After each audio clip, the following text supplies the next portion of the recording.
अहिल्यानगर जिल्ह्यातील दुष्काळग्रस्त भागात निळवंडे धरणाचं पाणी पोहोचलं आणि आनंदाचं वातावरण आहे। गेल्या 40 वर्षांपासून पाण्याची वाट बघणाऱ्या नागरिकांना ऐन उन्हाळ्यामध्ये पिण्याचं पाणी पोहोचलंय, त्यामुळे काहीसा दिलासा मिळालाय।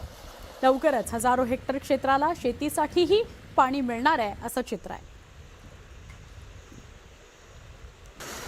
निळवंडे धरणाच्या पाण्याची वाट पाहणाऱ्या नागरिकांना आता काहीसा दिलासा मिळताना दिसतोय आणि निळवंडे धरणाचे कालवे पूर्ण झालेले आहेत। आता पोटचाऱ्यांचं काम सुरू आहे, त्यामुळं गावागावामध्ये आता हे पाणी पोहोचताना दिसतंय। मी आता राहता तालुक्यातल्या गोगलगाव या परिसरामध्ये आहे आणि आपण जर बघितलं तर हे खळाळणारं जे पाणी आहे हे दुष्काळी भागातल्या नागरिकांच्या चेहऱ्यावरती आनंद देणारं आहे। आणि 40 वर्ष झाले खरं तर हे लोक वाट बघत होते, धरणाचं काम होईल, कालवे होतील, आपल्या शेतापर्यंत पाणी येईल, गावागावात पिण्याचं पाणी येईल। आता कुठेतरी ही प्रतीक्षा संपताना दिसते। कॅनॉलचं काम आता पूर्णत्वास जातंय, पोटचाऱ्या होत आहेत।